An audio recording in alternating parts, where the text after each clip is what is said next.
কেমন আছো সবাই? আশা করি সবাই ভালো আছো। আজকে আবারও তোমাদের জন্য সম্পূর্ণ নতুন একটা মা ও ছেলের বাস্তব ঘটনা নিয়ে হাজির হলাম। তো ঘটনাটি শুরু করার আগে তোমাদের কাছে আমার একটাই অনুরোধ, তোমরা যারা এখনো আমার চ্যানেলটি সাবস্ক্রাইব করো নাই তারা এখনই ভিডিওতে একটা লাইক দিয়ে চ্যানেলটি সাবস্ক্রাইব করো। তোমাদের একটা লাইক আমাকে নতুন ভিডিও বানাতে উৎসাহিত করে। তো চলো তাহলে আর দেরি না করে ঘটনাটি শুরু করি। আমার নাম মিথিলা, আমার বয়স ৩৫-৩০ বছর। আমি দেখতে অসম্ভব সুন্দরী, কিন্তু আমার জিনবে কষ্টের শেষ নাই। কারণ আমার বিয়ে হয়েছে আজ ১৫ বছর হলো। আমার বিয়ের ১ বছর পরেই আমার একটা ছেলে সন্তান হয়, আর সেই ছেলেই আমার জীবনের একমাত্র সম্বল। কারণ বিয়ের ৫ বছর পরেই আমার স্বামী মারা যায়। তারপর আমি আমার ছেলের মুখের দিকে তাকিয়ে আর বিয়ে করিনি। আমার ছেলের বয়স এখন ২০ বছর। আমার ছেলেটা ও লাখে একটা, যেমন উঁচু লম্বা ঠিক তেমনি তার বডি ফিগার। তাই আমি আমার ছেলেকে সবসময় চোখে চোখে রাখি। আমি আমার ছেলেকে কোনো মেয়ে বন্ধু বানাতে দেয় না। আমার ছেলেকে একান্তই নিজের করে রাখতে চাই। এখন আমার ছেলে কলেজে পড়ে। এই পৃথিবীতে আপন বলতে আমার এই ছেলে ছাড়া আর কেউ নাই। তাই আমি আমার এই ছেলেকে হারাতে চাই না। আমি জানি এখনকার যুগের মেয়েরা খুব খারাপ, তার জন্য আমি চাই না সেই সব মেয়েদের পাল্লায় পড়ে আমার ছেলেটা ও খারাপ হয়ে যাক। আমাদের বাড়িটা ৩ তলা বিশিষ্ট বাড়ি। আমরা থাকি ২য় তলায়। আমাদের উপরের তলা আর নিচের তলা ভাড়া দেওয়া। তাদের সাথেও আমাদের খুব ভালো সম্পর্ক। আমাদের উপরের তলায় যারা ভাড়া থাকে তাদের একটা মেয়ে আছে, তার নাম পূজা। সে আমার ছেলের ২ বছরের ছোট। মেয়েটা আমাদের বাসায় মাঝে মাঝে আসে। আমার ছেলের সাথে ও সে কথা বলে, কিন্তু তাতে আমি কিছুই মনে করি না। কারণ তারা হলো হিন্দু আর আমরা মুসলিম। সেই জন্য আমি শিওর ছিলাম যে আমার ছেলে তার সাথে কখনো প্রেম করবে না। তাই আমি তার সাথে মিশতে বাধা দিতাম না। কিন্তু কিছুদিন হলো আমার ছেলের আচরণের ভিতর কিছু অদ্ভুত পরিবর্তন লক্ষ্য করলাম। আমাদের বাসায় যেহেতু আমি আর আমার ছেলে থাকি আর কেউ থাকে না, তাই আমি বাসার ভিতরে একটু খোলামেলা কাপড় পরি। আর তাছাড়া এখন খুব গরম পড়ে, তাই আমি একটু ছোট কাপড় পরি। কিন্তু আমার ছেলে ইদানিং কেমন অদ্ভুতভাবে আমাকে দেখে। এটা দেখে আমার একটু অদ্ভুত লাগলো। আমার বেশ ভালোই লাগে, কারণ আমার এত সুন্দর চেহারা, আর সেই চেহারা দেখার মতো কেউ নাই। আমার স্বামী তো মারা গেছে অনেক আগে। তাই ছেলের এই চাহনিতে আমি এক অদৃশ্য সুখ অনুভব করতে লাগলাম। তখন থেকে আমিও খুব সেজেগুজে থাকা শুরু করলাম। আমার ছেলেও সবসময় আমার আশেপাশে থাকতে শুরু করলো। কিন্তু হঠাৎ একদিন রাতে আমার ঘুম ভেঙে গেল। তখন প্রায় রাত ১২টা বাজে। আমি তখন বাথরুমে যাওয়ার জন্য আমার রুম থেকে বের হলাম।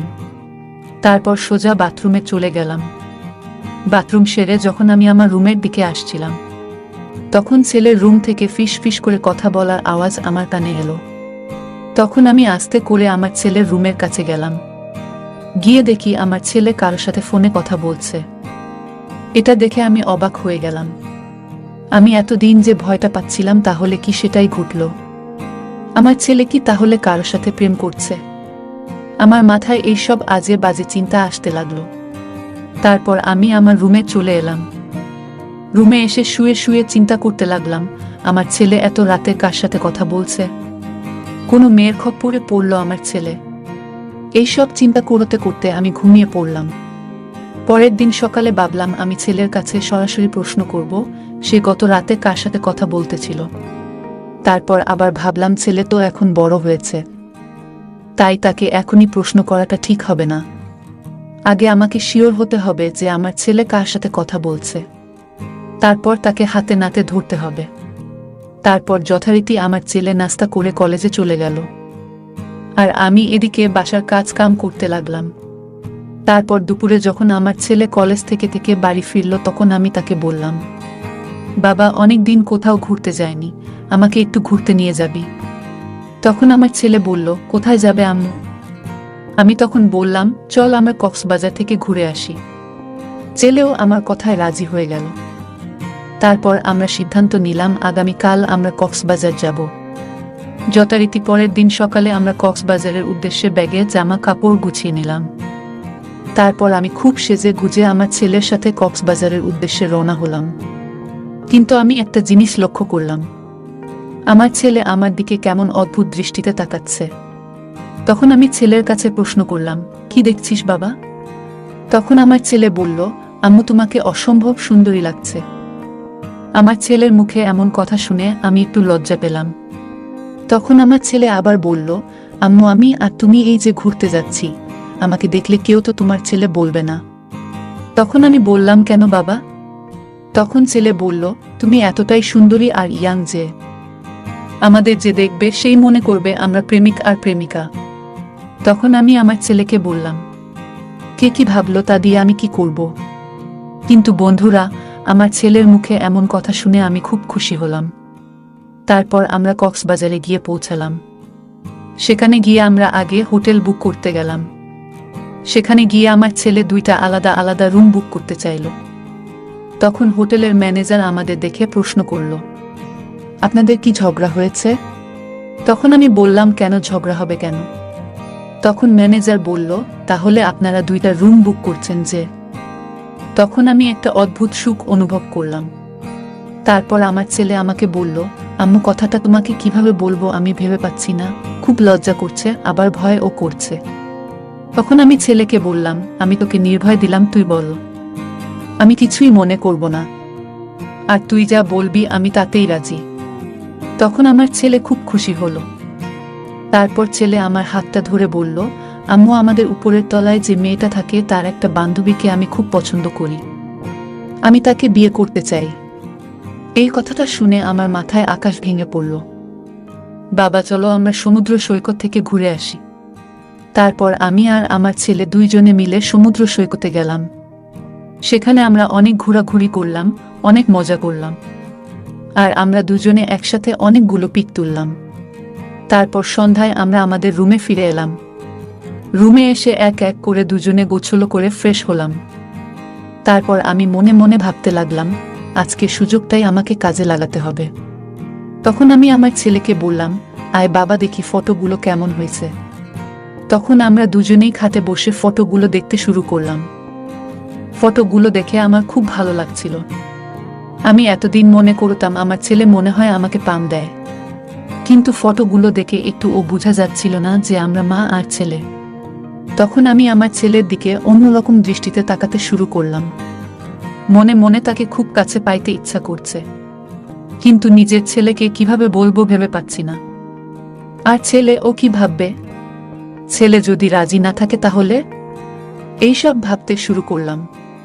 তারপর আমার মনে পড়ল আমার ছেলে তো আমার দিকে ইদানিং অদ্ভুত দৃষ্টিতে আমার দিকে তাকায়, তাহলে আমার ছেলেও মনে হয় আমাকে কাছে পাইতে চায় কিন্তু বলতে পারে না। তখন আমি সব লজ্জা শরম ত্যাগ করে ছেলেকে বললাম, বাবা তোকে একটা কথা বলতে চাই।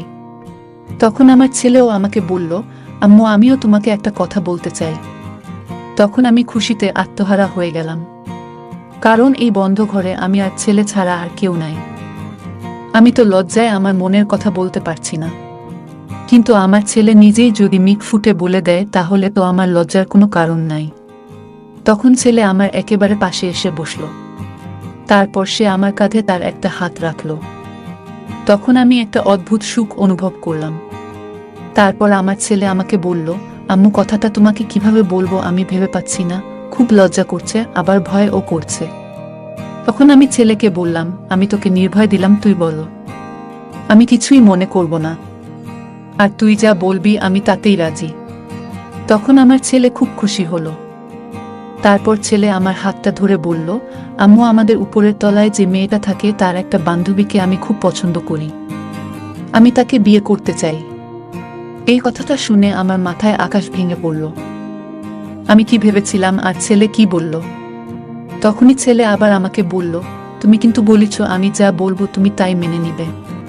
তখন আমি মনে মনে ভাবতে লাগলাম, আমি মনে মনে কত পাপ করেছি, নিজের ছেলেকে নিয়ে কত আজে বাজে চিন্তা করেছি। আসলে শয়তানে আমাকে দিয়ে এই সব চিন্তা করিয়েছে।